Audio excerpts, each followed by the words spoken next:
बच्चों गणित में सारणिक पाठ प्रारंभ करते हैं। देखो सारणिक है क्या कि सबसे पहले जर्मन गणितज्ञ थे सन 1693 में सारणिक शब्द का प्रयोग किया गया था और ये एक संख्या मानी जाती थी। सारणिक एक संख्या मानी जाती थी, लेकिन इसका प्रयोग जो था अधिकतर युगपत समीकरणों को हल करने के लिए क्या किया जाता था। युगपत समीकरण जैसे 2 चर या 3 चर वाली, जैसे ये 2x + 3y बराबर, जैसे मान लो लिखा है 5, फिर लिखा है 3x - 8y बराबर 2। तो इस प्रकार की जो समीकरणें होती थी 2 चर वाली या 3 चर वाली, इन समीकरणों को हल करने के लिए इसका प्रयोग करते थे। और करते कैसे थे, जैसे आव्यूह होता है, ये सारणिक बिल्कुल आव्यूह की तरह मिलता जुलता है, लेकिन फ़र्क है बच्चों।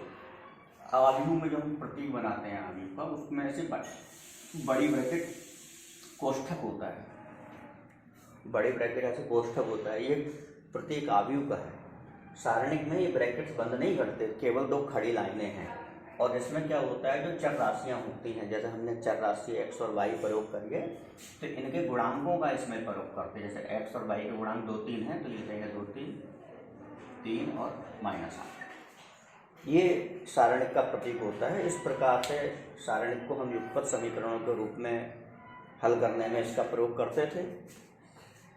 लेकिन ये आव्यूह से ये अलग है। आव्यूह को हम एक तो बड़ी कोष्ठक में प्रदर्शित करते हैं, सारणिक को 2 खड़ी लाइनों के रूप में दिखा हुए। दूसरी बात हमने बताया था, आव्यूह वर्ग रूप में और आयताकार रैखिक स्तंभ किसी भी रूप में हो सकता है, लेकिन ध्यान रखना है सारणिक जो होता है वो केवल और केवल वर्गाकार रूप में ही पाया जाता है। सारणिक कभी भी आयताकार या रैखिक रूप में नहीं होगा, सारणिक हमेशा वर्गाकार रूप में होगा। और ऐसा नहीं है सारणिक का प्रयोग, अब आप लोग कक्षा 12 में पहली बार इस पाठ को पढ़ रहे हो, लेकिन इस प्रकार की समीकरणें छोटी क्लासेस में हल करी हैं हम लोगों ने। कक्षा 8 में और 9 में इस प्रकार के सवाल आते हैं, लेकिन इन सवालों को हल करने की एक विधि है सारणिक की। लेकिन ऐसा नहीं है कि केवल इन्हीं समीकरणों को हल करने तक इनका जो उपयोग है इन्हीं समीकरणों को हल करने तक सीमित है, ऐसा नहीं है। आजकल इस सारणिक के द्वारा प्रश्नों को हल करने के लिए इंजीनियरिंग और इंजीनियरिंग के क्षेत्र में और वैज्ञानिक जो कैलकुलेशंस करते हैं उनमें सारणिक का आजकल बहुत ज़्यादा प्रयोग किया जाता है। तो आपको सारणिक अभी कक्षा 12 में तो हम लोग इस बारे में पढ़ेंगे ही, लेकिन इसके बारे में ध्यान रखना है। जब हम और हायर क्लासेस में जाएंगे इंटर के बाद, तो हमें ये सारणिक और विस्तृत रूप में पढ़ने को मिलेगा। इसमें है क्या कि जैसे मान लो हमने एक सारणिक बनाया, सपोज करो ये लिखा ABC। सारणिक हमेशा वर्गाकार रूप में होगा। आव्यूह और सारणिक में अंतर मालूम पड़ गया होगा। एक अंतर और बता रहे हैं, आव्यूह का कभी भी हम प्रसार नहीं कर सकते, सारणिक का प्रसार होता है, ध्यान रखना है। सारणिक है ये, इसका प्रसार कर सकते हैं। और इसका प्रसार कैसे करेंगे, देखो ये 2x2 का सारणिक है, इसमें 2 रो है 2 कॉलम है, सारणिक वर्गाकार रूप में होगा। ये 2x2 का सारणिक है, जैसे इस 2x2 के सारणिक का देखो प्रसार कैसे करेंगे, त्रिक्षी गुणा करके, जैसे लेफ्ट टू राइट गुणा चलेगी, ये पहले ये, फिर माइनस करके इधर से गुणा, जैसे AD से गुणा AD माइनस इधर से गुणा B से, तो AD - BC को ऐसे हल कर लोगे, ये इस सारणिक का प्रसार या इस सारणिक की वैल्यू हो जाएगी। तभी हमने कहा सारणिक एक अंक है। जैसे मान लो ये सारणिक दे रखा है 2 - 3 4 और -1, सपोज को ये दे रखा है। अब हमें इसका प्रसार करना है, तो इसकी जो प्रसार करेंगे तो इस सारणिक की जो वैल्यू आएगी वो एक अंक के रूप में आएगी। देखो जैसे 2 से -1 की गुणा करेंगे तो -2, माइनस घटाएंगे, बीच में घटाना है हमेशा, -2। अब -3 की 4 से गुणा तो -12। अब हल करेंगे तो -2 और ये माइनस +12 और +12 में से 2 घटाओ तो 10। तो इसका मतलब इस सारणिक की वैल्यू 10 है, या 10 को इस सारणिक के रूप में इस प्रकार हम प्रदर्शित कर सकते हैं। तो ये तरीका है बच्चों 2x2 के सारणिक के प्रसार का। इसी प्रकार सवालों में कई दफ़ा 2x2 के अलावा 3x3 का सारणिक भी आ सकता है। 2x2 और 3x3 के ही अपने सिलेबस में है। 3/3 का मतलब है 2/2 का प्रसार, आप समझ गए होंगे। अब 3/3 के सारणी का प्रसार समझें कि जैसे ये लिखा हुआ है ABC DEF GHI।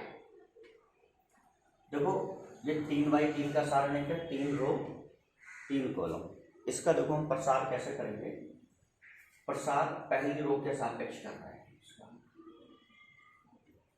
R1 के सापेक्ष प्रसार करने का। देखो तुम्हें सबसे सिंपल तरीका बता रहे हैं क्या करना है। 3/3 का सारणी का प्रसार थोड़ा बड़ा है, आपको पहले 3/3 के सारणी को 2/2 में तोड़ना होता है। तो कैसे, R1 पहली रो के सापेक्ष प्रसार कर रहा है, तो पहली रो के जो तीनों अवयव हैं वो एक एक करके लिखेंगे। पहले A, और A के साथ उसका उपसारणी बनाएंगे जो 2/2 का होगा। 3/3 को तोड़ेंगे तो 2/2 का। A के साथ उसका उपसारणी, पहला अंक, फिर प्लस माइनस दूसरा अवयव B उसका उपसारणी, प्लस तीसरा अवयव C और उसका उपसारणी। तो पहले आप तीनों अवयव लिख लेना, पहली रो के तीनों अवयव A B C, लेकिन चिन्ह क्या होंगे, plus minus plus, plus minus का क्रम चलता है।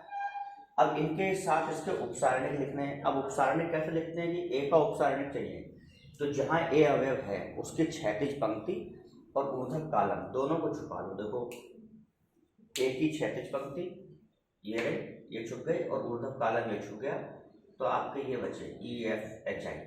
तो इसके उपसारणी में ये अंक आ जाएंगे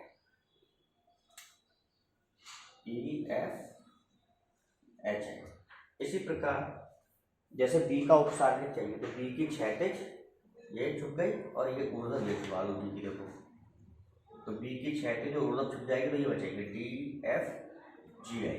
तो इसके अंदर ये लेंगे DFGI। ऐसे C का उपसारणिक चाहिए, तो देखो C की क्षैतिज और ऊर्ध्व ये छुपाइए, तो ये छुपा होगा, तो ये बचेंगे DEGH। तो DEGH ये लिख दिया।